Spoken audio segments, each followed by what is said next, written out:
दोस्तों, हमारे YouTube channel पर आपका स्वागत है। अभी 2 दिन पहले क्रिसमस के मौके पर देश में एक खुशी का माहौल था और उसी के साथ-साथ कई दु दुःख भरी घटनाएँ भी देखने को मिली।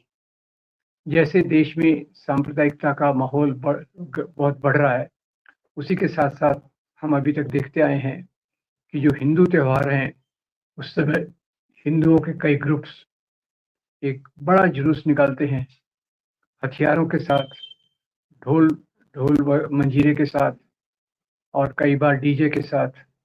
और ये जुलूस ज़्यादातर मस्जिदों के सामने जाकर नाच करता है, आवाज़ करता है। इसमें से कुछ लोग मस्जिदों के ऊपर खड़े हो जाते हैं और वहाँ का जो हरा झंडा निकाल कर भगवा झंडा लगाने की कोशिश करते हैं।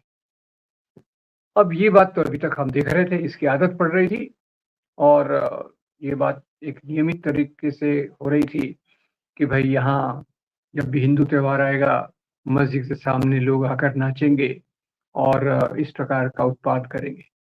अभी एक नई बात देखने को आई है। नई बात ये देखने को आई है कि अभी 25 दिसंबर को क्रिसमस के दिन कई इस प्रकार के ग्रुप्स मस्जिदों के तो अभी तक नाचते थे, ये अभी चर्चों के सामने जाकर नाचे, उपद्रव किया और खूब प्रकार की वो चीज़ें जिनकी इनको आदत हो गई है, वो उन्होंने की। ये एक बहुत शर्मनाक बात है कि मस्जिदों के सामने इस प्रकार से नाचना गलत, चर्चों के सामने जाकर इस प्रकार से उपद्रव करना उनके त्योहार के दिन, ये भी गलत। अब ये क्यों हो रहा है? ये पहली बात तो इसलिए कि जो भी अपने आप को बड़ा नेता साबित करना चाहता है, जैसे मोहन भागवत जी ने कहा कि कई हिंदुओं में ऐसे लोग हैं, जो खुद को नेता साबित करने के लिए मस्जिदों के नीचे जाकर मंदिर होने की बात कर रहे हैं। अभी उसी कड़ी में ये एक नया कदम आया है कि अभी चर्चों के सामने जाकर वो नाच रहे हैं। अब इसका क्या औचित्य है? पहली बात तो ये है कि ये दूसरे धर्म के त्योहारों का आदर न करना, ये कोई भी धर्म नहीं सिखाता। गांधी जी ने इसी बात पर ज़ोर दिया था कि धर्म आपका जो भी है, आप उसका पालन कीजिए, पर दूसरे के धर्म का अपमान मत कीजिए। ये एक बहुत बड़ी बात उन्होंने कही थी और उसके उलट जो हिंदू धर्म के नाम पर राजनीति कर रहे हैं, वो यही कर रहे हैं जो नहीं करना चाहिए। अब इन जो संघ की विचारधारा है, आरएसएस की विचारधारा है, अभी तो भागवत जी कह रहे हैं कि ऐसा मत करो, वैसा मत करो, पर ये बात रुक सकती है क्या? ये रुकना बहुत मुश्किल है। क्यों? कि जब आपने एक बार पेड़ बो दिया, तो उसके बीज तो वैसे ही आएँगे, उसके फल तो वैसे ही आएँगे, जिस प्रकार के आपने बीज बोए हैं। जैसे कहते हैं, बोया पेड़ बबूल का, तो आम कहाँ से होए? और ये जो नफ़रत इतने सालों से मुसलमानों के खिलाफ, क्रिश्चियंस के खिलाफ फैलाई जा रही है, ये एक बहुत पीड़ा का विषय है। देश की एकता को तोड़ने वाली ये बात है, जिसका पूरा-पूरा विरोध करना चाहिए। अब ये लोग ऐसा क्यों करते हैं? जो आम लोगों को भड़काया जाता है इस प्रकार की बातें करने के लिए, उसके पीछे मुख्य कारण ये है कि अभी जब से भाजपा का शासन केंद्र में आया है और कई राज्य सरकारों में आया है, तो एक संदेश गया है इन लोगों को कि अगर आप कोई अपराध भी करेंगे, हिंदू धर्म की तथाकथित अ, पब्लिसिटी के लिए या हिंदू धर्म का गुणगान करने के लिए आप इस प्रकार के काम करेंगे, तो आपको सरकार की तरफ से कोई दंड नहीं दिया जाएगा। अंग्रेजी में इसे कहते हैं इम्प्यूनिटी, यानी दंड से आपकी सुरक्षा।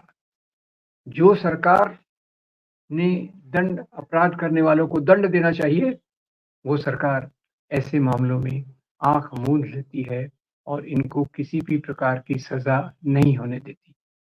ये एक मुख्य विचारधारा है और दूसरा जो नफ़रत करीब 100 साल से मुसलमानों के खिलाफ, क्रिश्चियंस के खिलाफ फैलाई जा रही है, ये उसका दूसरा कारण है कि लोगों को प्रवृत्त किया जाता है, ऐसे मौकों पर आएँ और चर्च के सामने उपद्रव करें या मस्जिद के सामने उपद्रव करें।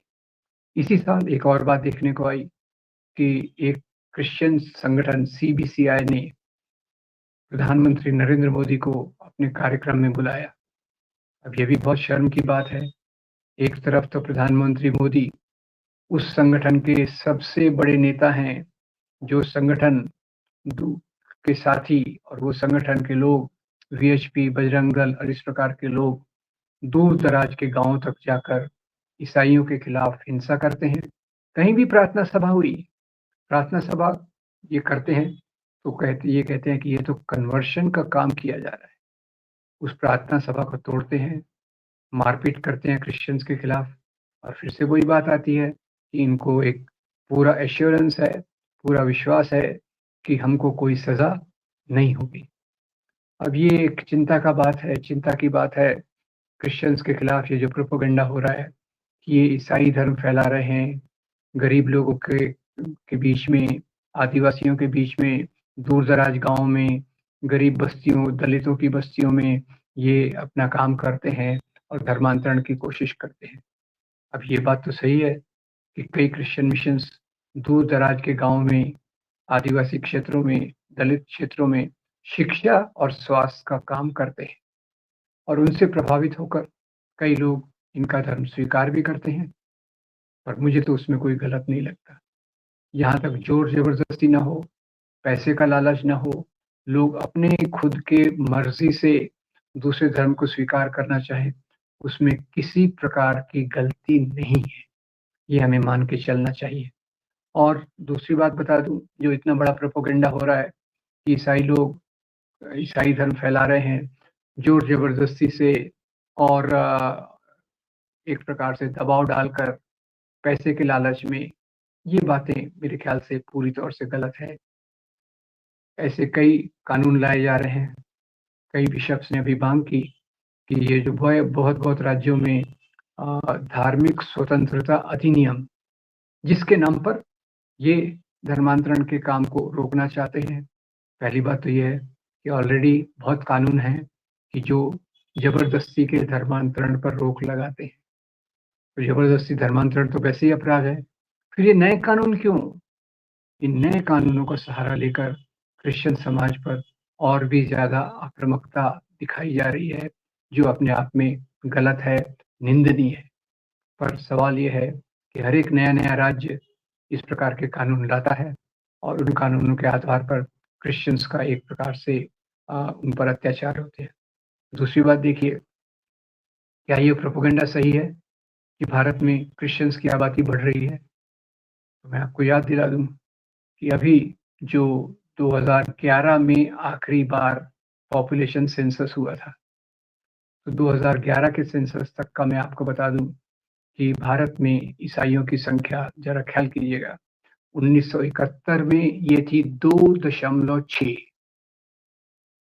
1981 में 2.44, 1991 में 2.34, 2001 में 2.3 और 2011 में 2.3। तो आप देख रहे हैं 1971 से लेकर जब हम 2011 तक आते हैं, तो 2.6 से गिरकर ये 2.3 पे आ जाती है। ये पॉपुलेशन सेंसस के आंकड़े हैं, जिसके आधार पर क्रिश्चियंस की परसेंटेज में थोड़ी-सी कमी आई है। और प्रोपेगेंडा क्या है कि ये ज़बरदस्ती से, ज़ोर से अपने धर्म का प्रसार कर रहे हैं, जिसके कारण हिंदू की संख्या खतरे में है। अब ये खतरे में का क्या मामला है कि हमारा संविधान कहता है कि धर्म परिवर्तन आपका नैतिक, सामाजिक और कानूनी अधिकार है। इसी अधिकार का इस्तेमाल करके बाबा साहब अम्बेडकर ने 1956 में अपने लाखों अनुयायियों के साथ मिलकर हिंदू धर्म छोड़कर बुद्ध धर्म को स्वीकार किया। वो भी एक धर्मांतरण था, स्वेच्छा से किया गया, अपनी समझ से किया गया। क्या हम इस प्रकार के धर्मांतरण का विरोध कर सकते हैं? और दूसरा, हिंदू धर्म की जो मानवता के सिद्धांत हैं, जो टॉलरेंस, दूसरों को स्वीकार करने का, दूसरों को एक प्रकार से आदर देने की जो मूल्य हैं, इस प्रकार की गतिविधियों से जहाँ लोग चर्चों के सामने जाकर नाचते हैं, मस्जिदों के सामने ना जाकर नाचते हैं, उपद्रव करते हैं, ये हिंदू धर्म की परंपरा नहीं है। हमारा वो देश है जहाँ कई धर्म सदियों से सह-अस्तित्व में रहते हैं, सदियों से सह-अस्तित्व में रहते हैं, एक-दूसरे से सीखते हैं, एक-दूसरे की बातों में योगदान करते हैं और समाज को विकास करने में एक बहुत बड़ी मदद करते हैं। जहाँ भी मेल-जोल रहा, वहाँ विकास होगा और जहाँ एक-दूसरे के खिलाफ नफ़रत हुई, वहाँ कभी भी विकास नहीं हो सकता। ये बात हमें पूरी तौर से स्पष्टता से पता होना चाहिए। ये इतिहास का अनुभव है, पूरे मानव समाज का अनुभव है, पूरी दुनिया का अनुभव है। तो हर एक धर्म को रहने की आज़ादी है, हमें अपना धर्म चुनने की आज़ादी है। इस नाम पे जो मारपीट हो रही है, जो लड़ाई-झगड़े करवाए जा रहे हैं और जो इस प्रकार के घनिष्ठ काम किए जा रहे हैं, घृणा के योग्य, कि आप दूसरों का त्योहार है, उस त्योहार को जाकर एक प्रकार से डिसरप्ट करो, उसको तोड़ो और वहाँ अपना एक ऐसा काम करो, जिससे आप अपने धर्म को बदनाम कर रहे हैं। ये आप क्रिश्चियंस के खिलाफ तो कर ही रहे हैं, साथ ही साथ अपने हिंदू धर्म पर आप एक कलंक लगा रहे हैं। इस प्रकार की गतिविधियों का लोकतंत्र में कोई स्थान नहीं है।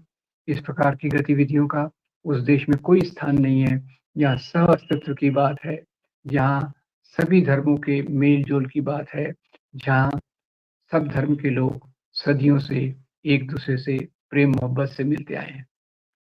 तो अपील तो यही है दोस्तों कि ये जो प्रकार के कार्यक्रम हैं, इनको एक प्रकार से सामाजिक तौर पे रोका जाना चाहिए। सरकारी तौर पर, कानूनी तौर पर इन पर बंधन लगाना चाहिए और दूसरे के त्योहारों को जब कोई लोग इस प्रकार से तोड़ने आते हैं, डिसरप्ट करने आते हैं, इसकी बिल्कुल अनुमति नहीं होना चाहिए और जो लोग इस प्रकार का काम करते हैं और जो लोग पर्दे के पीछे से ये करवाते हैं, इन दोनों को कड़ी से कड़ी सज़ा होना चाहिए ताकि सभी लोग अपने-अपने धर्मों को अपने-अपने धर्म के त्योहारों को आनंद से, खुशी से, प्रेम से मना सकें। उम्मीद करता हूँ हम इस प्रकार की बातों को समाज में विकसित करके बेहतर भारत बनाने की कोशिश करेंगे। शांतिपूर्ण सह-अस्तित्व के साथ अलग-अलग धर्म के लोग देश में रहेंगे और देश को हम प्रगति के रास्ते पर ले जाएँगे। उम्मीद करता हूँ आप इन बातों से सहमत होंगे। सहमत हैं तो हमारे वीडियो को लाइक कीजिए, फॉरवर्ड कीजिए और हमारे चैनल को ज़रूर सब्सक्राइब कीजिए। Thank you very much. धन्यवाद।